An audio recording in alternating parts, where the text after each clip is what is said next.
What is the most bizarre thing you caught yourself doing after your brain's autopilot misfired? 1. I picked up my toothbrush to brush my teeth, but I also had the urge to pee, so I obviously tossed my toothbrush into the toilet. 2. I took the metro home then realized I drove to work. That was a long night. 3. Cup of coffee in left hand, phone in the right hand.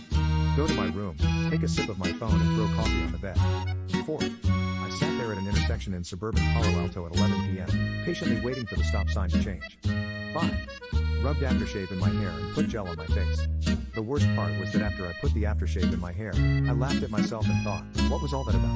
And then added the hair gel to my skin. 6. Was jogging late at night. A guy reached out his hand in front of me as I passed.